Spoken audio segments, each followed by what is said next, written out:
Menteri Kesehatan Budi Gunadi Sadikin menuturkan salah satu penyebab masih ada petugas yang meninggal dunia selama pemilu 2024 adalah kelelahan. Jam kerja dan tugas berat yang dijalankan membuat petugas lebih rentan sakit, khususnya pada orang yang memiliki komorbid. Menkes berharap dalam pemilu selanjutnya petugas yang meninggal bisa ditekan, yakni dengan menyempurnakan proses screening yang lebih ketat dan aktif.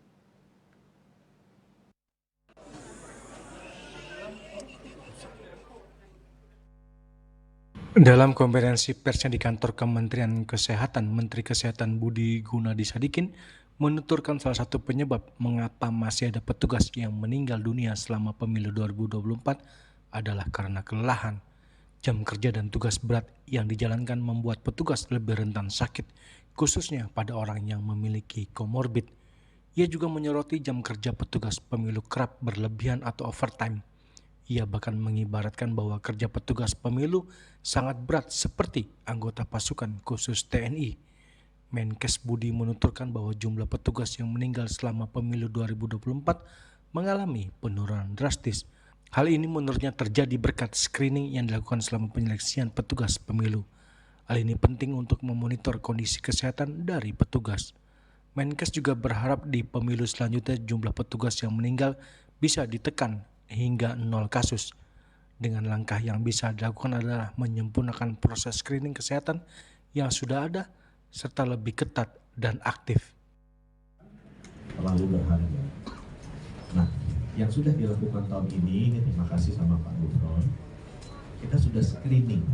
Jadi tugas kita adalah jangan keburu sakit. Kalau bisa bekerjanya udah sehat dulu, kondisinya masih sehat. Tugas kita ingin menjaga sehat. Oleh karena itu sudah dilakukan screening ke 6,8 juta petugas. Dari 6,8 juta itu 6,4 juta sehat. Nah yang 400 ribunya ini berisiko tinggi gitu. Nah ini yang banyak masih lolos. Nah risiko tingginya itu paling banyak hipertensi. Teman-teman juga ingat kan waktu kita mau divaksinasi COVID dulu banyak yang nggak divaksinasi gara-gara hipertensi. Banyak sekali nih masyarakat Indonesia hipertensi. Jadi makanya tolong diatur, jangan banyak-banyak garam, gula, lemak, itu mesti diatur teman-teman ya. Merokoknya juga kalau bisa dikurangi karena itu hipertensi. Paling tinggi hipertensi, yang kedua jantung 26%, waktu di screening sama Pak BPJS. Itu dua yang paling besar. Nah isunya kemarin adalah sudah di screening, udah ketahuan mana yang sehat, mana yang nggak sehat, coba udah keburu ke dokter. Jadi kita kan ingin melakukan penyempurnaan, itu sebabnya dilakukan screening sehingga turun 80% lebih yang paham. Tapi kedepannya kan 2029 kita pengen kalau bisa 0 yang wafat. Nah, gimana apa yang akan dilakukan oleh pemerintah? Nah, saya sedang mengkaji, kita mau menyempurnakan screening ini. Nanti mau ngomong nih sama Pak Mendagri, sama Pak Kepala KPU, apakah kalau bisa sekarang aja ditandatanganinya aturan barunya gitu ya. Karena kalau bisa screeningnya sebelum daftar. Karena saya belajar dari Pak KSP ini Pak Muldoko itu jenderal. Jenderal itu kalau tentara mau perang di screening dulu, kalau udah sakit nggak boleh wajib perang. Dan apalagi kalau tentaranya mau perangnya kualifikasinya lebih tinggi Kopassus gitu kan, pasti screeningnya lebih ketat lagi.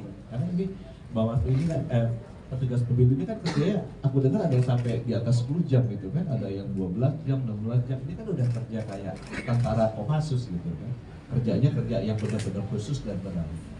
Jadi kami sebenarnya ingin mengusulkan, nanti akan duduk bersama nih sama Pak Tito, Pak Kepala KPU, sama ini mungkin difasilitasi sama Pak Muldoko nih, agar kalau bisa itu menjadi syarat.